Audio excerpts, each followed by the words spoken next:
All right, let's pick up where we left off.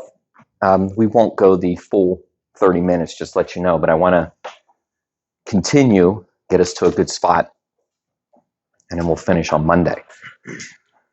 Okay, now listen, this lesson's also a little different because it's not like I'm kind of teaching you like some new limit. In fact, there's not even really a problem that you're going to feel like we really solve for most of this lesson. It's more of it's more of making the connection. So we're going to say some things, but you've already said them. I just want to make sure you realize it's always true. So we're definitely going to say it again. Okay, but for some of this, it's just understanding, okay, that means point discontinuity. Now, if it was my notes, what I would do here, if you have not done so yet, is maybe write x equals -3. I know some of you already wrote it, but maybe above it, put point discontinuity. However you kind of want to organize it. I want to make sure you realize that x equals -3 is still our working number here. And then look what I wrote. It's the same thing you guys wrote. I'm just kind of generalizing it for you.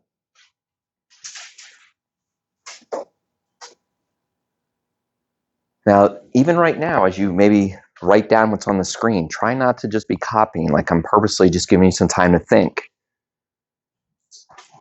Because if there's a point discontinuity, there has to be a limit. Okay, that's really what this is saying. There is a limit. The left is equal to the right. Okay, but the value is different. And again, we want you to say, yes, point discontinuity. Again, there is a limit. I wrote it in parentheses. There is an overall limit. It's just another way to say that the left is equal to the right. There's an overall limit, but it's not equal to the value.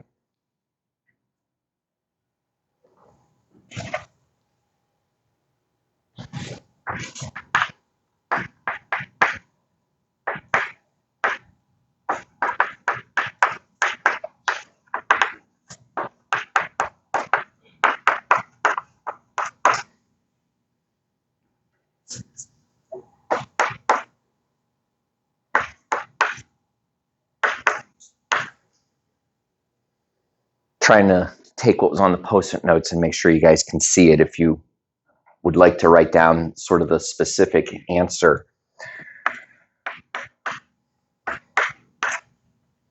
Again, for our little graph that you guys worked on, the limit was 0. The value is -4. And they are not the same.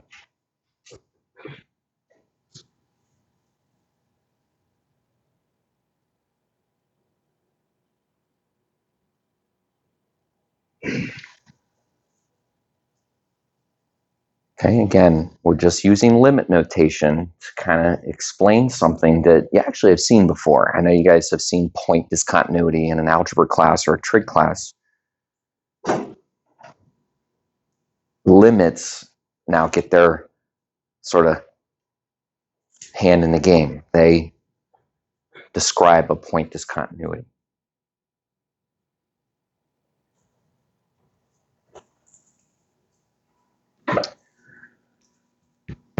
How about the jump discontinuity? That was what was going on at x equals 0.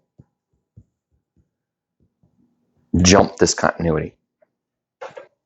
Again, try not to just copy this. Just think a little bit, because I think you'll internalize it more.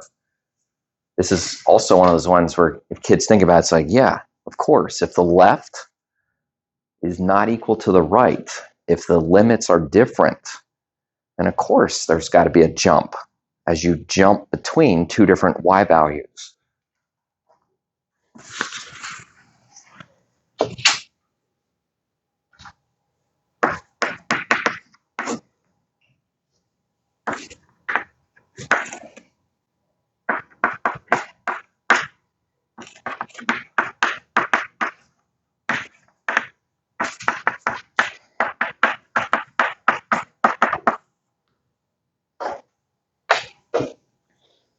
Okay, so the left was 2 The right was 3. Nice job, guys. Right. And seriously, it's a really good job writing that stuff.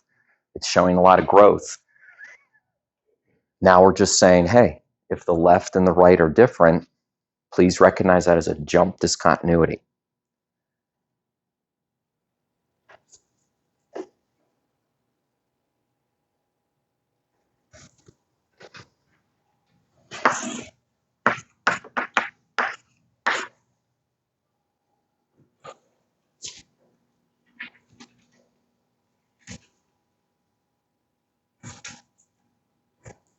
The third one, try not to make this one too hard, but also make sure you get the gist of what I'm saying. Yes, it's a vertical asymptote, but the language we use, so like the answer on the test, is that you're going to say infinite discontinuity.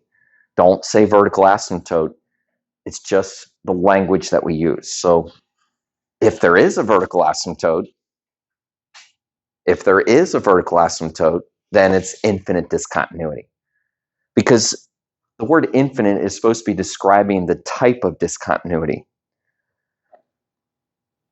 Again, the word infinite is describing the type. And I hope you notice that it also matches with the limit, okay, which is what this really is all about. So if the limit is infinity, then it's infinite discontinuity.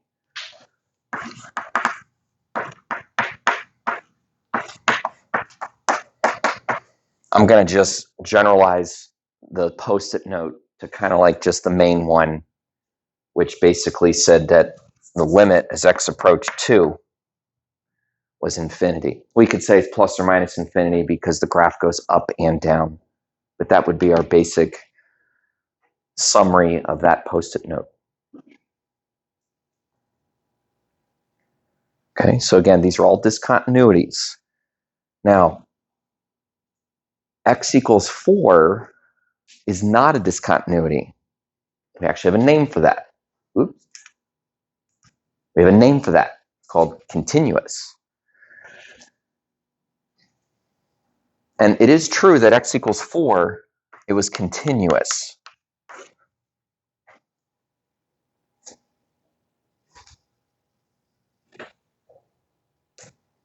Okay, because the limit was the same as the value. The limit is the same as the value.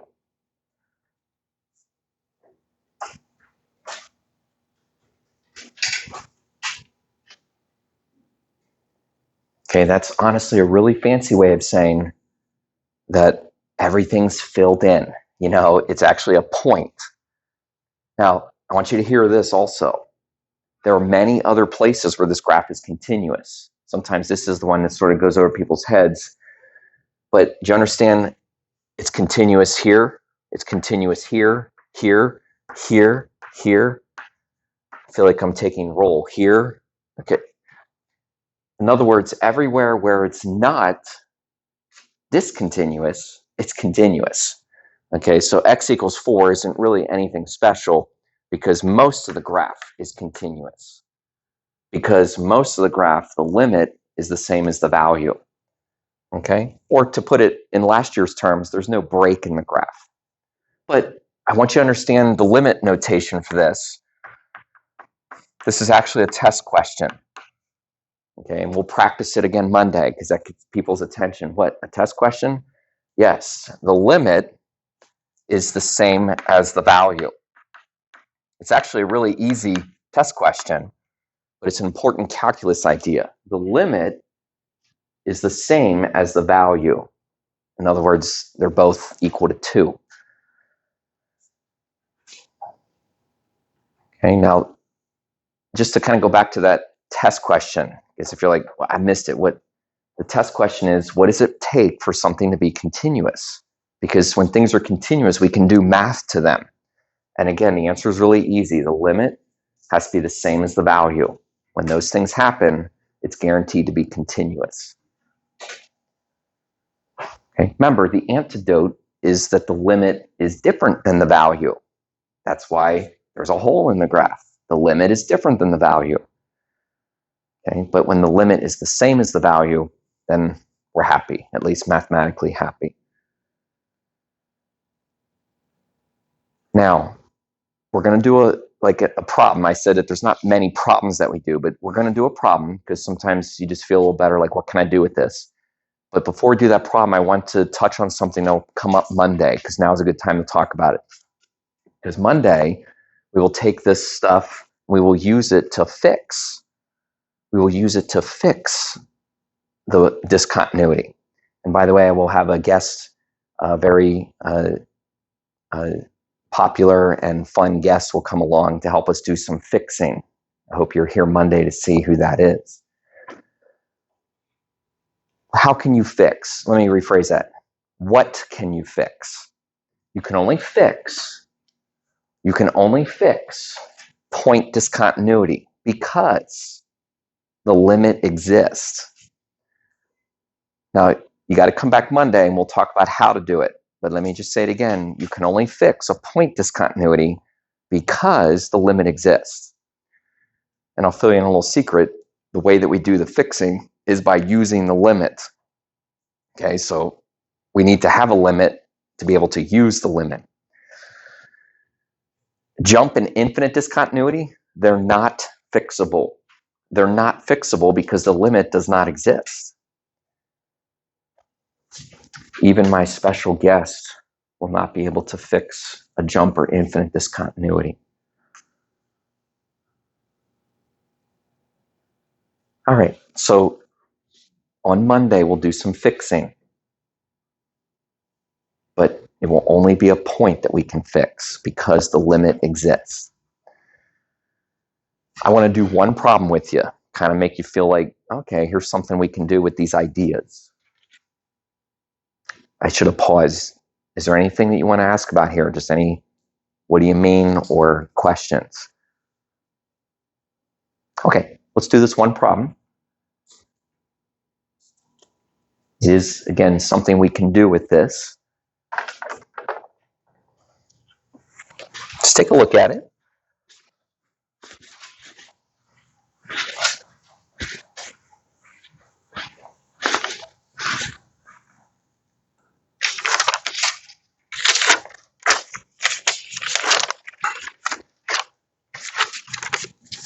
Maybe you're already wondering, can I use a calculator?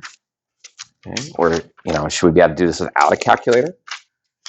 We're definitely at that point, right? There's things we've done in this chapter with and without a calculator. Okay, we'll kind of do it both ways.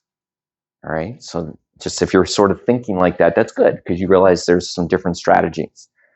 What about limits? Should we be doing something with limits?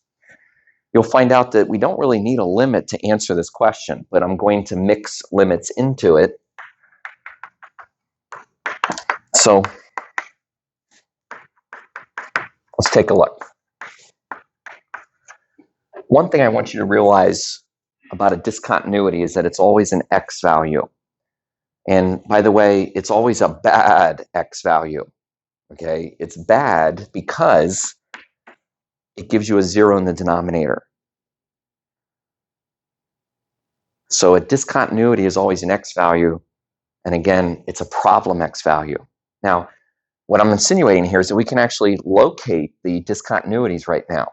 We can locate them because we're going to solve the denominator equal to 0.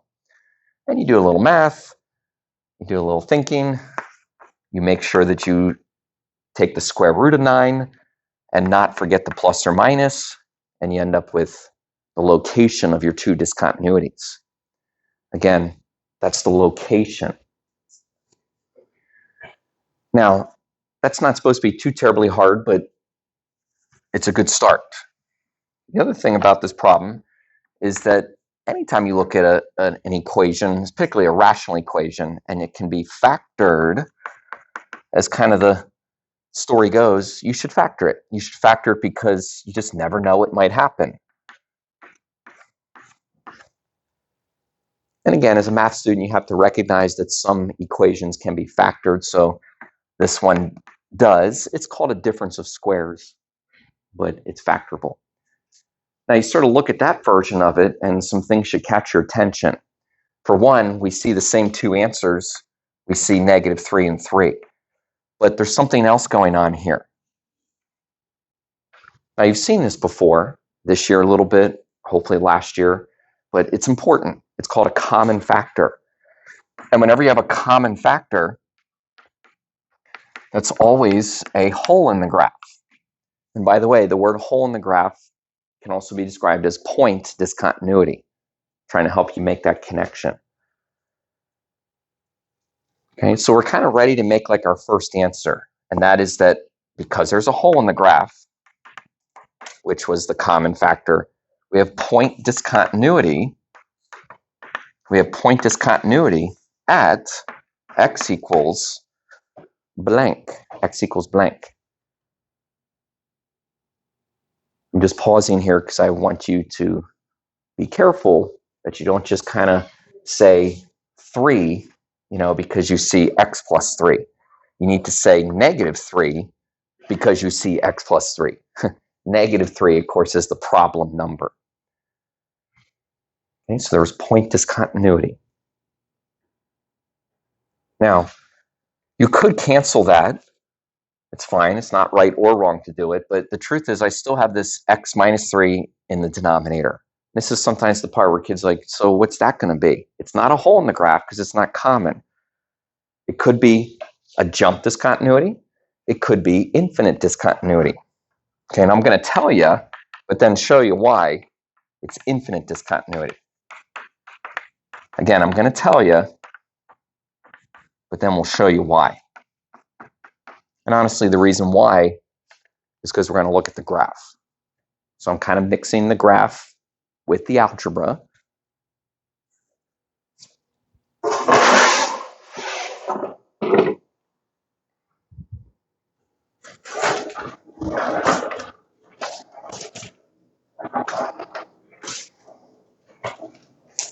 By the way, we didn't really do anything with limits. I know it seems kind of cheap. It's like, hey, I came here to talk about limits. Well, don't leave yet. But here's our graph. Again, I don't expect you to know what the graph looks like without a calculator, but you shouldn't be too surprised. You should see branches. You should see, well, now we see the infinite discontinuity, of course, a vertical asymptote. And while we're talking about it, there's supposed to be a hole in the graph over here at -3. Okay, now that hole in the graph is a point. Check that. It's not really a point, but it's a place where I'm missing a point. And again, it would be at x equals -3.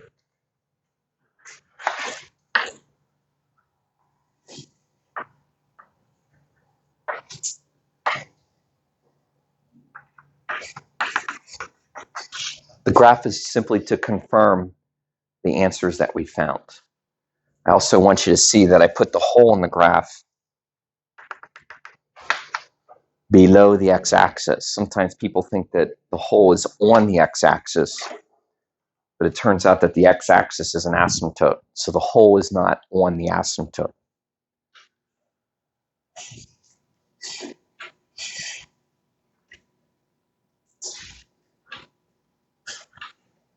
Now, for a little sneak peek, just like maybe back in like elementary school before the guest speaker came in and the teacher like prepped you. Did you do that? You had to like come up with like 6 questions to ask the person. Okay, this is a little sneak peek. So when our guest comes in on Monday, you kind of like have an idea what's going to happen. That's fixable. Okay, that's fixable. You say, what do you mean it's fixable? In other words, I can get rid of the discontinuity. Now, to get rid of the discontinuity, I really just need to fill in the hole. But here's the cool thing. I'm going to fill in the hole with the limit. Listen to that again. I'm going to fill in the hole with the limit. Okay, so to fix the discontinuity, I need the limit. I need to find the limit as x approaches. Okay, now I'm going to tell you, but I kind of want you to be thinking here that, like, what limit am I looking for? Now, if you're saying, am I supposed to know the answer? No, I'm just saying, like, what x value, what place are we trying to find the limit? Are you making a connection here? Okay, we kind of already know. You just have to realize that -3 is the place that I'm trying to find the limit. So we're going to find the limit as x approaches -3. Okay, now here's the part that you don't know, but we're ready to do it. Like, we don't know what the limit is, but we're ready to do it because we sort of did the dirty work. We canceled out the whole. We're left with something that is able to accept our -3, our problem number. Again, 1 over x minus 3 is able to accept -3. Maybe I should show that right here.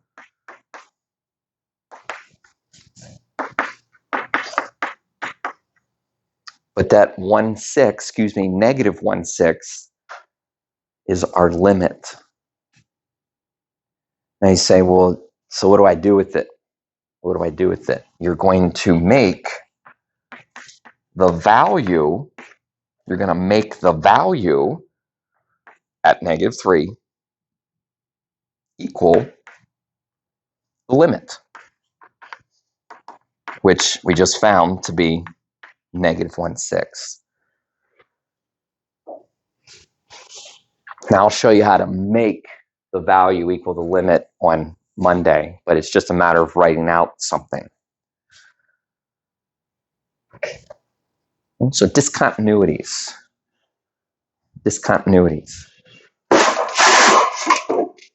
Bad for math. Okay, but one of them is fixable, and it's fixable with a limit. Okay, remember, make sure you're working on assignment 2.2. Okay, make sure you're working on assignment 2.2.